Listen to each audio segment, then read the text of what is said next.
The log of a ship is her personal diary.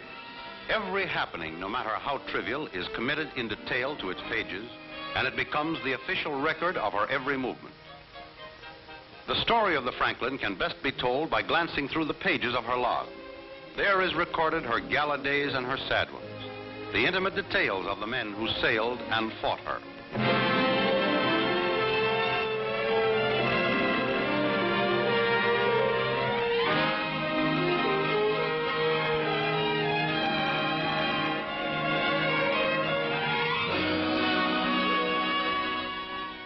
When she left San Francisco in February '45, the Franklin was a battle-scarred veteran. She had just been refitted at one of the yards where the Navy proudly licks its wounds and they are healed.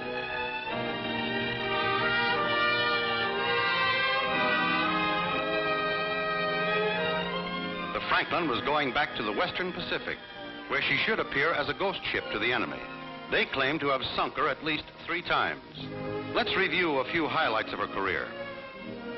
She joined the Pacific Fleet in July 1944, and what a list of calls she made. Iwo Jima, Guam, Rota, Yap, Peleliu, Okinawa, the Philippines, Formosa, Leyte. This girl had been around. The first combat mission had thundered down the Franklin flight deck on July 4th, 1944. The target, Iwo Jima. Other fleet units were slugging it out. This was the softening up process to prepare the way for our amphibious landing forces. Organized kamikaze attacks by the suicide boys had not yet started, but watch this one crash on a ship.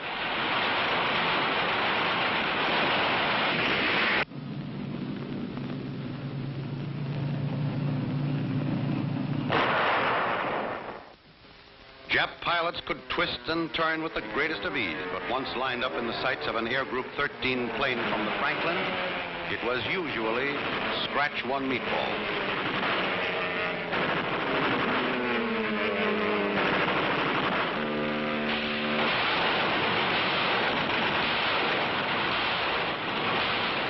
Rocket-equipped planes played havoc with Jap shipping. They struck like lightning, and seldom was there need for any more working over. Planes by the hundred and ships by the score were accounted for by the task force of which the Franklin was a part. Now the kamikaze boys were in earnest. They were deliberately trying to crash on any ship they could. They got plenty of assistance in crashing.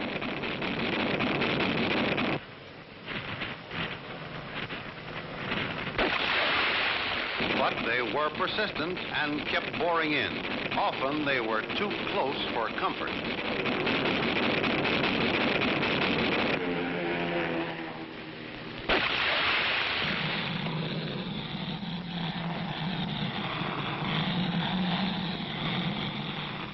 One day, 4 of them started at once. 2 were shot down, the 3rd just missed, but the 4th kept coming at 300 miles an hour, and finally crashed on the flight deck.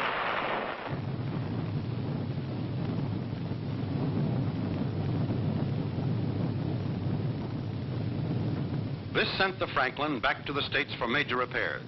And just 4 months later, we pick up her saga as she draws up to Ford Island at Pearl Harbor.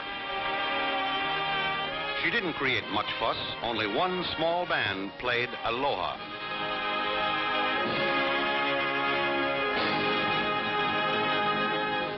The real welcome was tendered by a party of 50 waves, a glee club, by the way, who were shown around the ship. They stayed for the awarding of combat decorations to a returning air group. The presentation was made by Vice Admiral Murray, commander of aircraft in the Pacific. Air Groups 75 and 35 came aboard for refresher exercises in the Hawaiian area. These combat teams and our own Air Group number 5 needed some sharpening up, and they were going to get it. The deck of a carrier is roughly divided in thirds. At the bow is Fly 1, Center Fly 2, and Fly 3 at the stern. Fly Officer 1 signals takeoffs. Look out there. If you step on those brakes too hard, you'll wind up on your nose.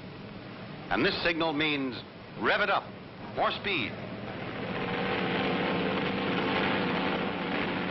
Distance changes the towering bulk of a carrier to a slim, graceful ship streaking through the water at 28 knots. The greater her speed, the easier she launches her planes.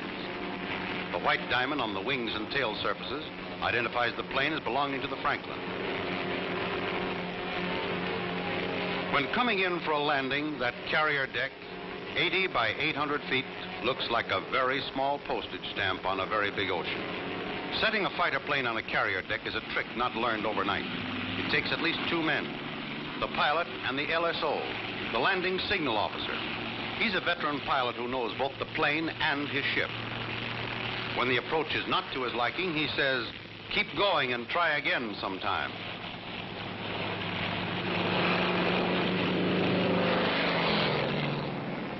The LSO actually nurses every one of those planes down to a perfect landing with body English, a few prayers, and the mandatory signal with the right-hand paddle, "Cut your engine," to a perfect landing as the arresting gear grabs the tail hook. His opinion of some approaches would blister the ears off the pilot concerned if he could hear it.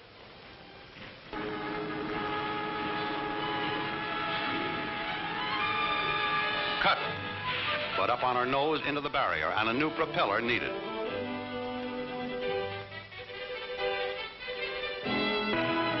Exercises over, we were on our way back to Pearl.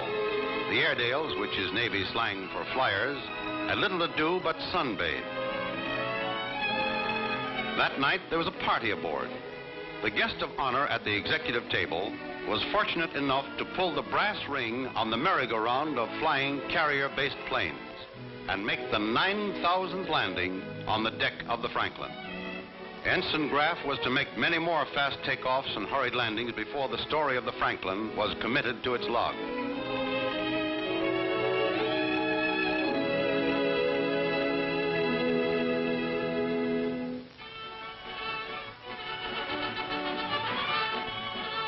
Morning quarters on a flat-top flight deck is a colorful sight. The flight crews wear loud-colored jerseys for quick identification with their jobs. Red shirts are fueling crews. Yellow shirts are plane directors.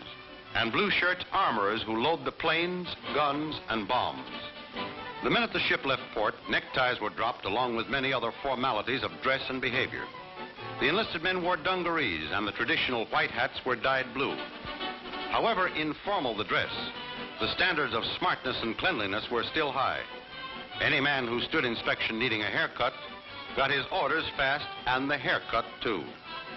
When the executive officer was satisfied that things were ship-shape, the tour ended and everyone off to his station.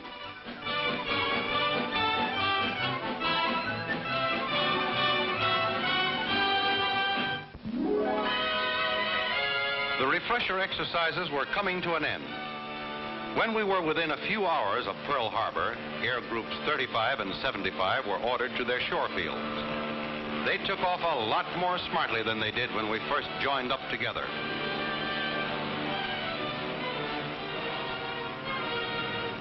Now they were flying teams, integrated, used to each other and to our ship.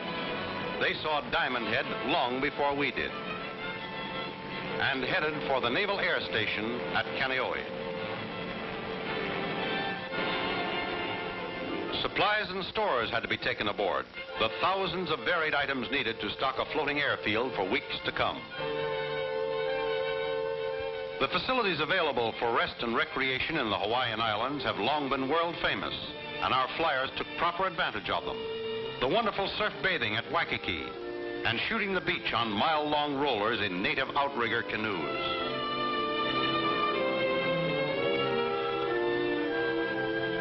Finally, when all supplies were aboard, everyone packed his gear and leaves for all hands were ended. The Franklin was on her way again to rejoin Task Force 58, with escort vessels alongside and her own planes overhead to spot any trouble or interference. She was steaming to Ulithi. Ulithi. Not too long ago, these protected waters were filled with the Imperial Japanese Navy. Now it was America's secret weapon of the Pacific War, an anchorage large enough to hold the most powerful armada of warships in history.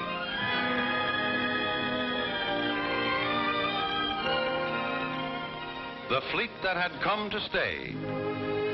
The spearhead of our Pacific strategy was implemented with these fleet units. Formed into task groups, they had prepared for and covered all our island landings, and now are ready to sortie to the very door of the Japanese home islands. We were to be part of that task force. Anchored closely by was the carrier Hancock. She too was to join with us in a raid on shore installations on the Japanese island of Honshu. The main Japanese islands were 4 days' journey from Ulithi. We were on our way.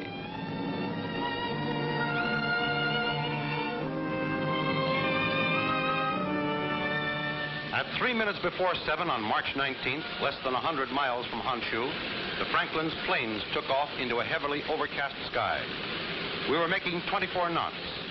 A sixth of the crew was at breakfast when we got a message from the Hancock that they saw a twin-engine Jap medium bomber. Our plane started looking for him, but he slipped down out of a cloud and laid 2 500-pound bombs on our flight deck. 45 of our planes were aloft, but there were 31 on the flight deck and 22 on the hangar deck, fully gassed and armed. The first heavy vapor explosion enveloped the stern in flames. We turned into the wind to keep the fire and smoke astern. The Jap bomber had pulled up from his bomb run and was streaking for home when the leader of Air Group 5 got him and shot him down.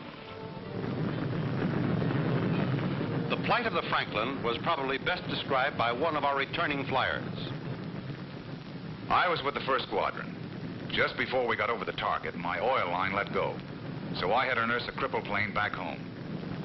I tried to stay in the clouds because I couldn't outfly a Seagull.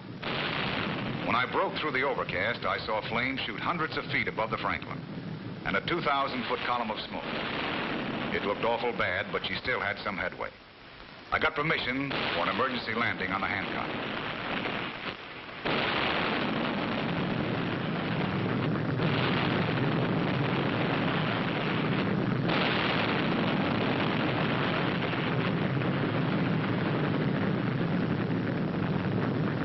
The fire raged as bombs, rockets, and small caliber ammunition continued to explode with increasing violence.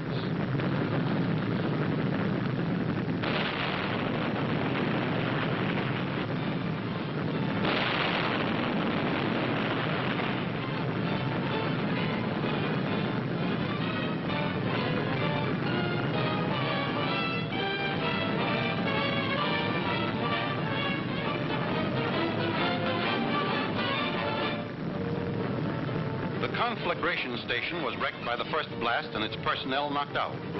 So the firefighting had to be taken up by emergency parties. Water pressure was good for a while, but fires on the hangar deck soon severed the lines. Smoke and burning gas fumes were responsible for a great many casualties.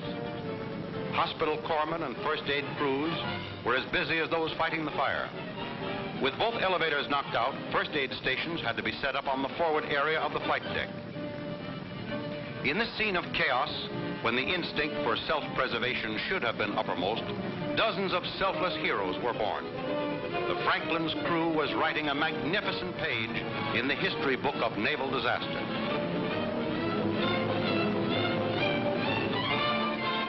The first explosions blasted members of the flight deck crew overboard. One crewman tells this story. I had just finished breakfast and come up on deck.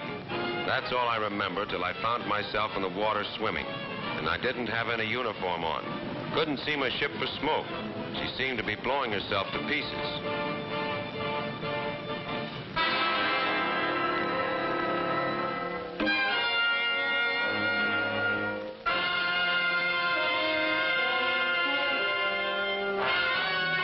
The amount of water poured on the fire caused a decided list to starboard. We knew that news of our trouble would soon reach the enemy, so gun crews were at stations for all available weapons. We didn't have long to wait. Even though we were flanked by our own ships, the Franklin was a sitting duck. And here's what happened to one attacker.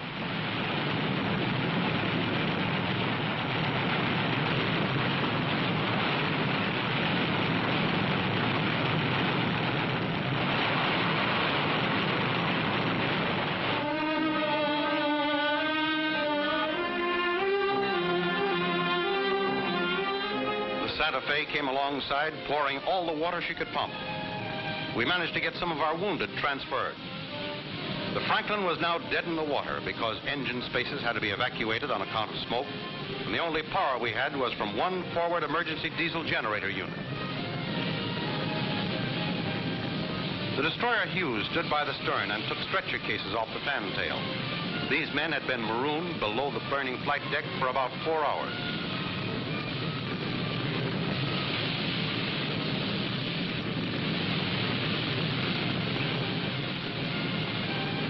Several decks below the waterline is an emergency steering station. Here's a report of what happened there. I was the quartermaster on watch. We realized from the time of the first explosion that our ship was hurt, maybe finished. Soon we were trapped by water pouring down. We had one phone line to the bridge. That's how we steered the ship. They told us to hang on. They would get us out somehow. They did. 18 hours later.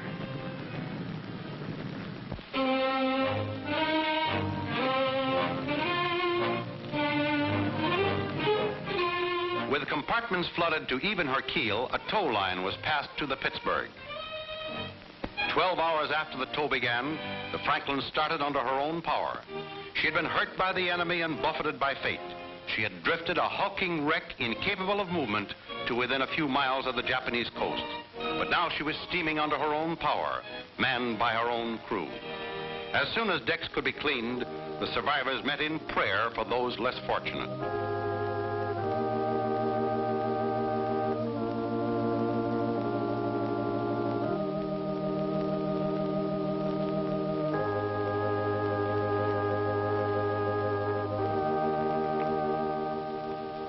A few days later, we anchored near the hospital ship Mercy. A number of the Franklin's crew, some of them still on litters, were ferried over to the Mercy.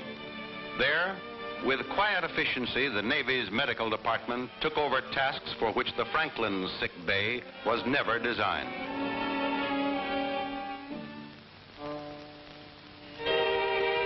In such a hell as the men of the Franklin lived through, more than flesh can be seared. There are sights to be forgotten, experiences which must be erased from the memory. These are the things a chaplain must help them to accomplish.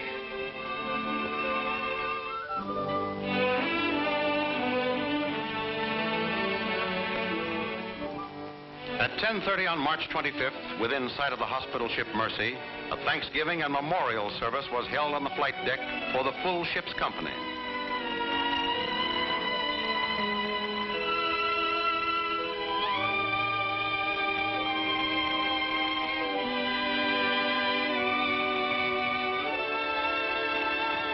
The skipper, Captain Garys, concluded the memorial ceremonies with a short talk which added up to, "Well done."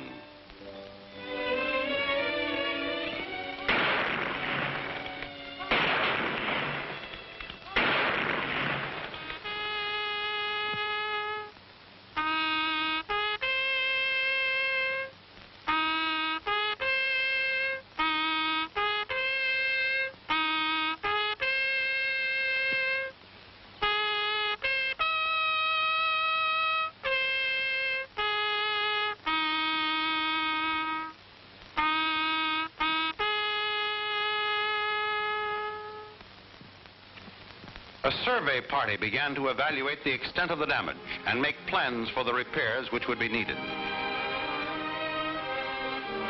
The flight deck, aft of the forward elevator, was completely demolished. It had sagged and buckled from the heat and the force of explosions from above and below. The wood planking was char. These gun mounts tell their own story.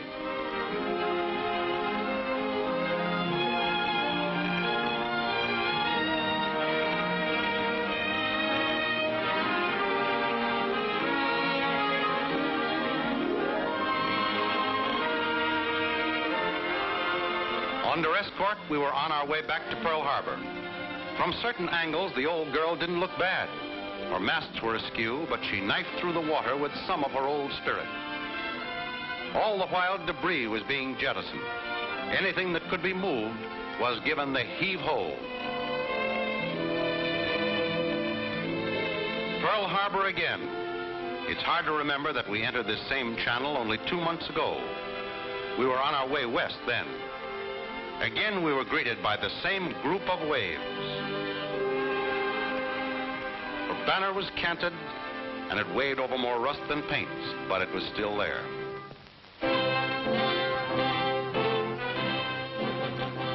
She sailed 102,000 combat miles, and by all the rules they use in this game, she should be sleeping on the bottom off the coast of Japan. But some people don't believe in all the rules.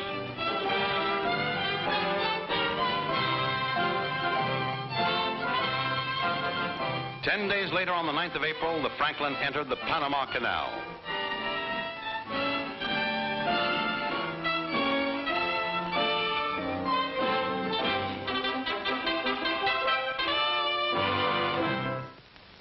Needless to say, there were decorations and citations to be given out.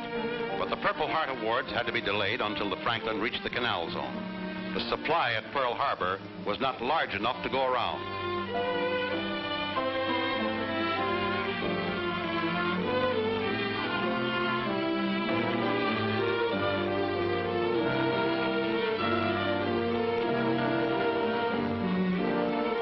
Journey's End.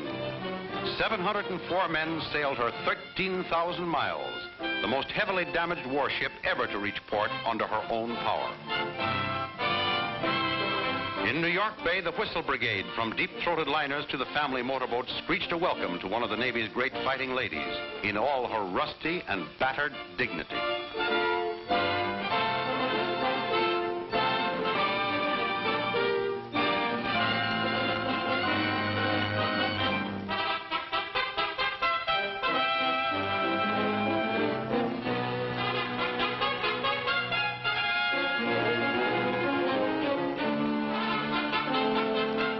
The final presentation of medals and awards was held on what was left of the flight deck.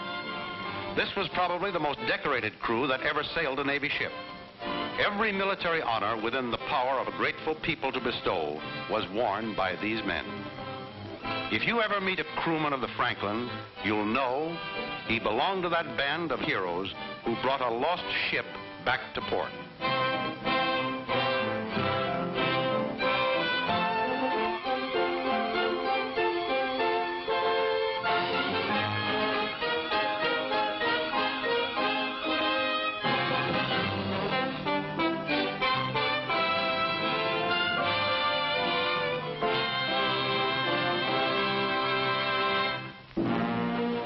Months pass, and in one of the huge hospitals where the Navy's hurt ships go, a transformation is wrought which proves beyond all doubt how tough and durable are the vessels that guard our ramparts. Rehabilitated from her broad bows to her broader stern, from her keel to the towering top of her fighting island amidships, the Franklin rides proud and whole once more. A fierce phoenix risen from her ashes, her guns and machinery sealed against inaction, but ready on short notice to defend the peace they so gallantly won through war. Probably Admiral Halsey was thinking of the Franklin when he said, "We who had the privilege of serving in and with the flat tops of our Navy and knew the men who fought and lived them shall forever honor their bravery and achievements. A ship that won't be sunk can't be sunk."